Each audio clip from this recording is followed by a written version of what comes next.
Hi Bella. So first off, I just wanted to say thank you for allowing me to do the video presentation rather than an essay. So the campaign that I chose to investigate is called Bring Change to Mind. So it's a new campaign to me. I had never heard about it before. I think it's bigger in the States. So how I found it was I was just sort of looking on YouTube for PSAs regarding the topic of relieving stigma associated with mental illness. And I watched several different videos actually, and this one really stood out to me because their videos were real people telling their own stories with real emotion and no sort of perfection around how the videos looked. So I liked that it was more of a storytelling aspect to it. And also they're like just short clips. So all the PSAs and sort of videos that were linked to this campaign were all just like either 30 seconds or 3 minutes. So it really captures their audience attention, but also has a really good message behind them. So that's sort of why I picked it. So who's involved in this campaign is the award-winning actress Glenn Close. So I had to kind of look up who she was because I recognized the name, but I didn't really know where I knew it from. So being a 90s baby, I know her from 101 Dalmatians, but obviously she's been in a lot of other things. So she actually started this, this campaign because someone in her family had been diagnosed with bipolar disorder. And around that time, they had been experiencing a lot of even self-stigmatization and also realizing that there's a lot of stigma and discrimination associated with that label. So they wanted to take action and sort of relieve some of that stigma, and they did that in the form of this campaign.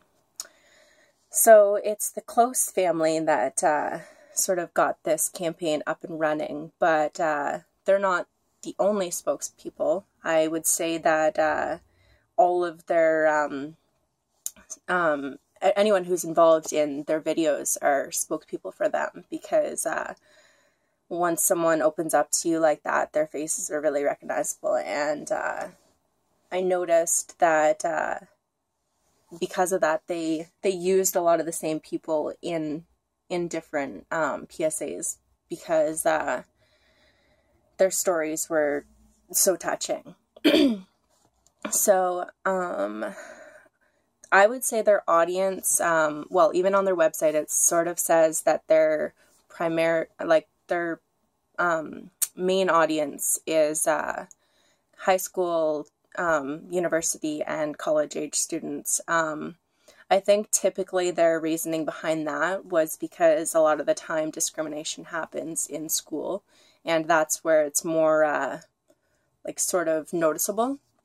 And a lot of kids struggle with just discrimination around having a mental illness or suicidal thoughts associated with it. And so they've seen that and seen the need for a campaign for young people. So their primary audience is young people, but it also reaches out to older as well, because their stories are so touching.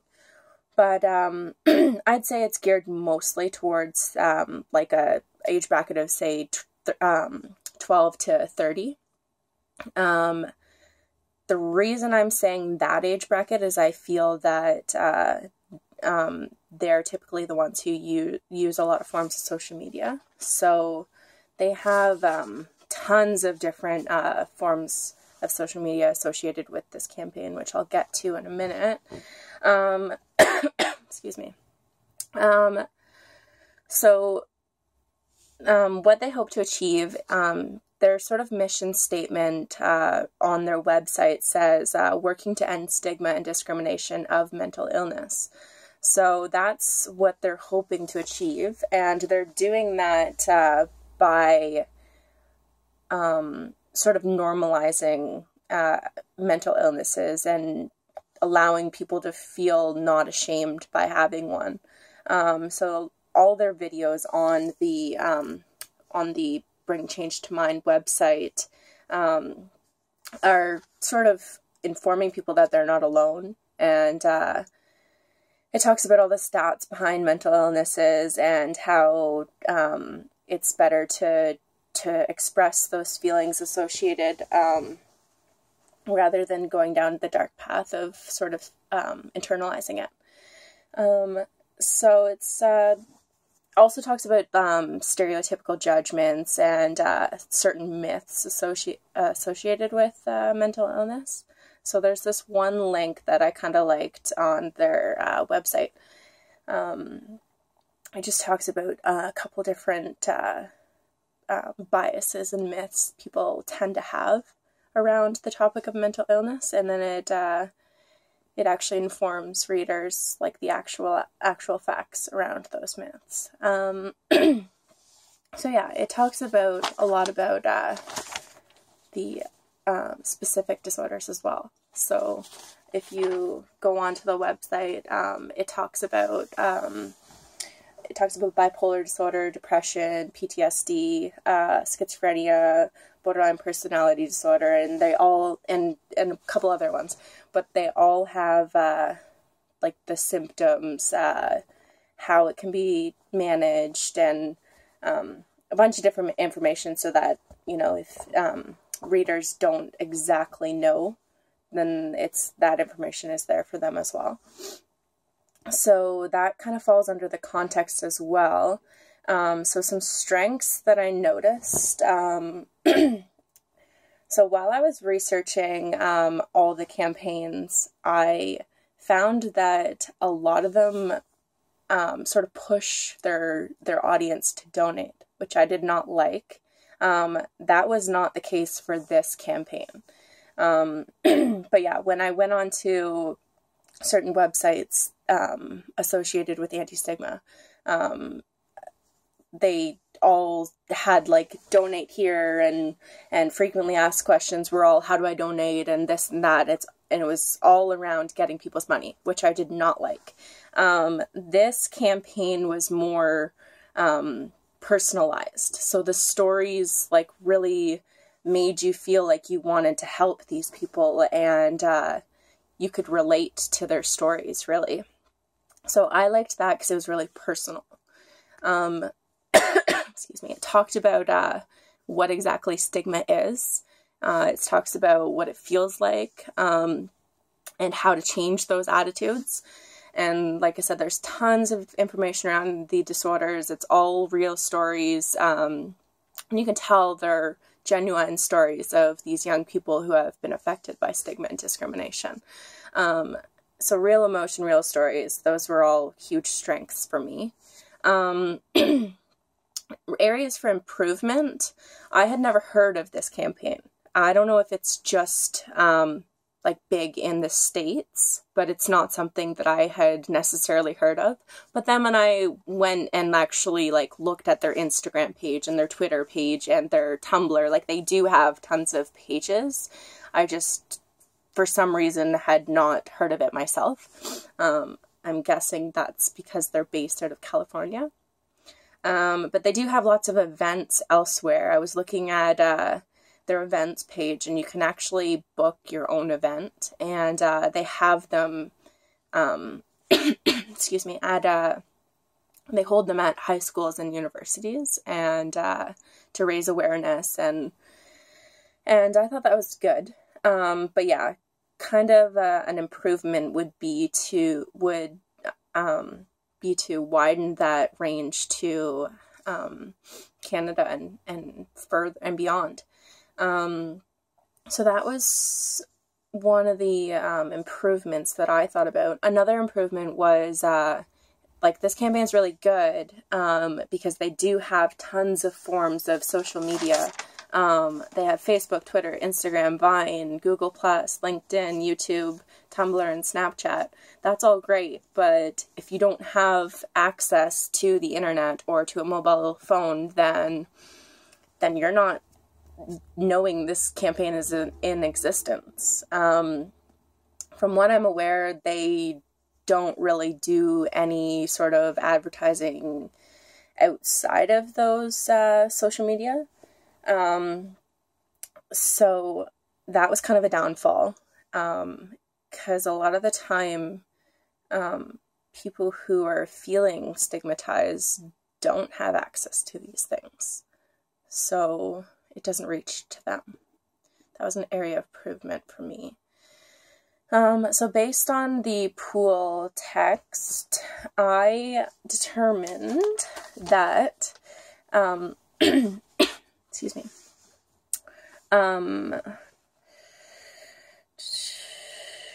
so the anti-oppressive practice talks about depathologizing, and sort of means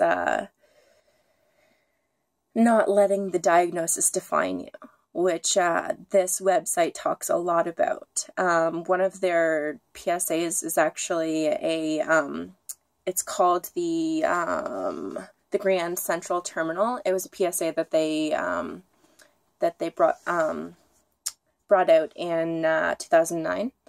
I'm like pretty positive I had seen it before, so I don't know if it was aired on television, but it shows it's actually the family that funded this, or that founded the Bring Change to Mind campaign. It's a bunch of different people. They're all walking around with schizophrenia, bipolar, depression. They have white t-shirts on with that label there. And it's busy area, obviously. It's Grand Central Terminal. So at first, when I was kind of watching the video, I thought that it was kind of weird, because that is almost defining them, having that label right there on their shirt. But then as I watched the rest of it, the colors fade into like regular colored t-shirts, and they blend in with everyone else. And the people only say a couple different lines, but I thought the PSA was pretty effective. So that one was just a short one that talks about not letting labels define you, sort of. Its message anyways. So yeah, the Pool article also talked about examining the piece within. So looking at personal biases, stereotypes, stigmatizations that you hold, and reconsidering them and recognizing where they come from. So this website, excuse me, this website talks a lot about that when under its like what is stigma sort of tab there. So it talks about, you know, where that stigma comes from and how you can change those attitudes that you personally hold. The Pool article also mentions focusing on stigma is important, but also targeting the presence and impact of Satanism as well. So this campaign doesn't necessarily use the word Satanism, but it does talk about certain myths associated with it. So under the fact versus fiction link on their website, it has a lot of information regarding, well, facts and myths. So I related that to the Pool article there.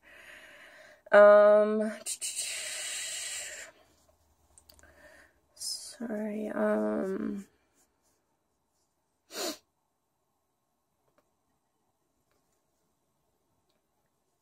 yeah, so that sort of covers empowerment and social justice was also talked about in Pool. I would say this whole campaign is empowering because for me anyways, it was really easy to relate to. So that was kind of empowering and social justice right in the making. Another quote here from Poole, through its concern with the use and abuses of power, anti-oppressive practice is a space-making and change-creating initiative. So I pulled that from the text because I kind of liked how that was worded.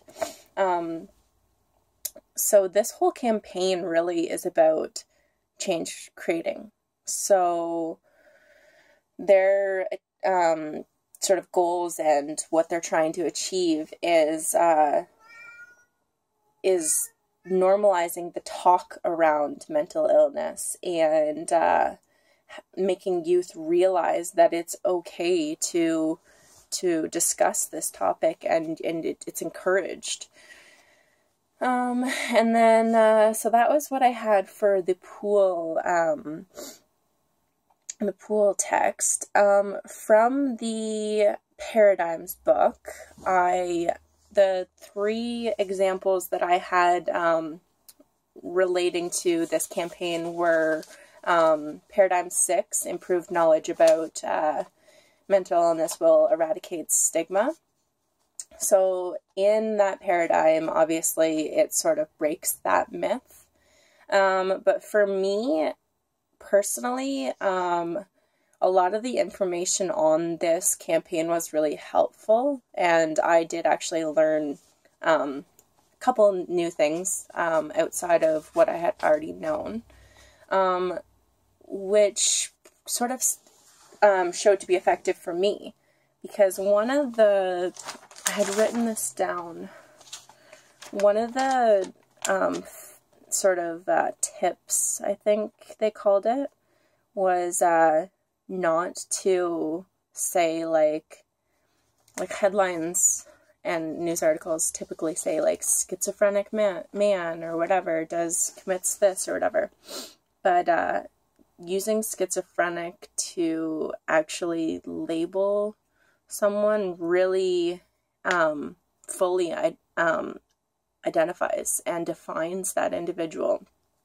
And I know that's something we had already talked about in class with labels, but for me, with that fact and sort of like more phrasing it, living with schizophrenia rather than saying schizophrenic man, excuse me, is something that I hadn't, I had considered it, but until now I hadn't realized how detrimental that sounds.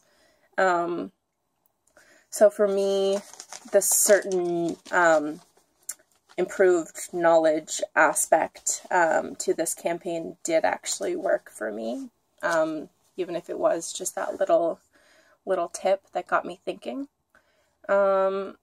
The next paradigm that I sort of related this campaign to is the anti-stigma campaign's work, which is paradigm 9, which obviously the text talks about how this isn't necessarily true.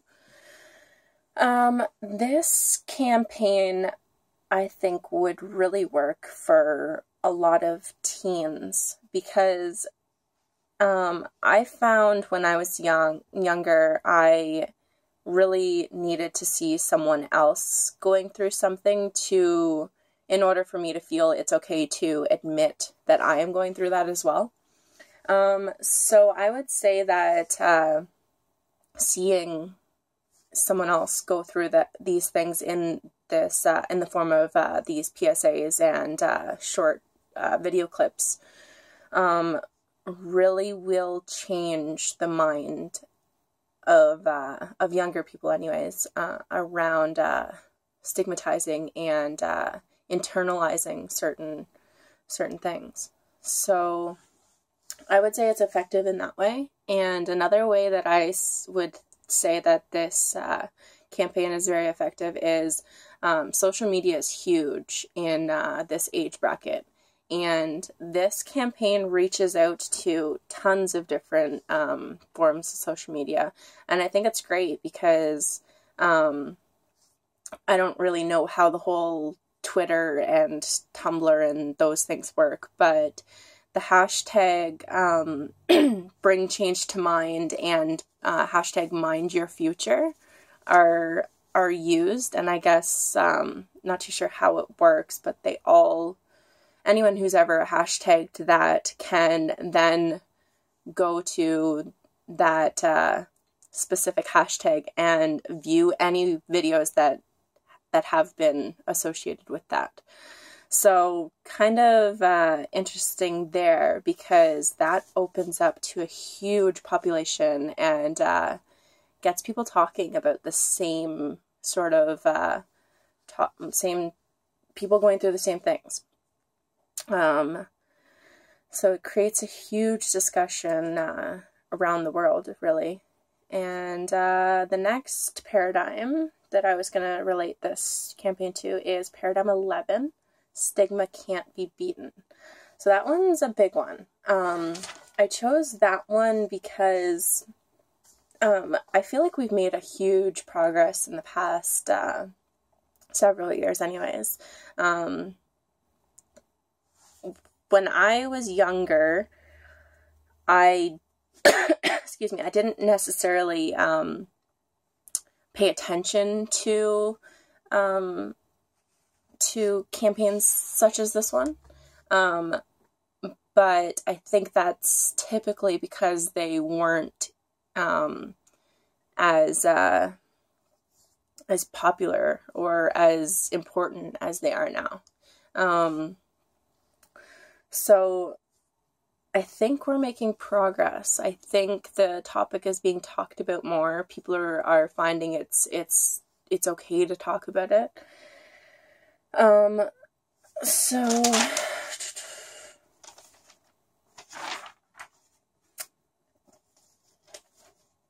yeah, I thought that anti-stigma campaigns can't be beaten was kind of an interesting paradigm to talk about, because there are people going on to these social medias and creating videos, putting their time and effort into trying to make a change. And they're young people doing it. I know there's older people doing it as well, or old, young, whatever. But I'm really finding that it has been a change. It's moving in the right direction anyways. So how will this campaign assist me in my personal and professional life? Well, this campaign sort of got me thinking a bit more about how many people are actually affected by stigma, and it sort of got me thinking that you never know what someone's going through, so you have to like learning about trauma-informed care was really relevant to this, because you don't know what people have been through, so you automatically have to assume that they've been through everything and back again. So that I will relate to both my professional and personal life. I've always been a very like empathetic person, and I can easily relate to pretty much anyone. I've found that even if I've never experienced anything similar to what someone's going through, and they're expressing this with me, I can almost always be able to relate somehow. In some way, I can empathize for that person. So this campaign really helped me that way, because their PSAs were really effective. There's one actually that I didn't mention. I don't know if it was aired on television. It seems like it might have been. I think it was done in 2013. and it's called Schizo. So it shows like it's kind of like a scary beginning, and it says like schizo, and it looks as if it's going to be like a trailer for a movie, which I kind of thought was effective because people think of schizophrenia and unfortunately automatically they think of like, wow, like it's a scary mental illness, right?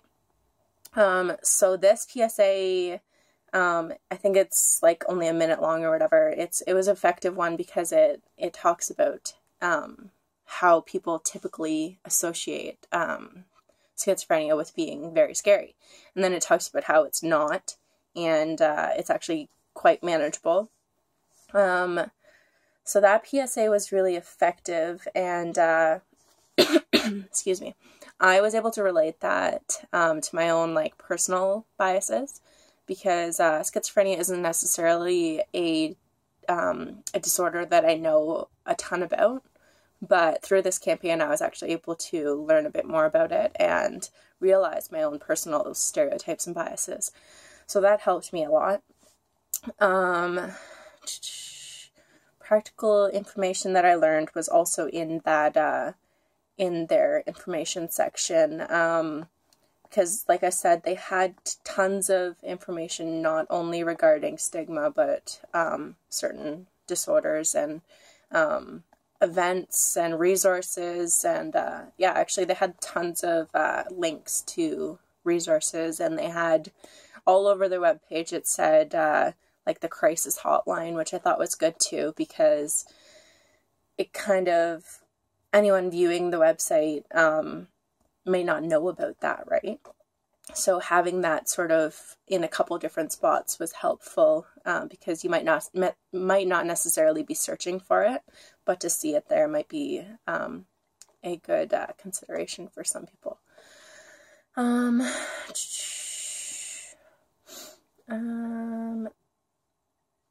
So did the campaign achieve the desired outcome and reach its target audience? I feel like it did because of all their forms of social media that I talked about earlier.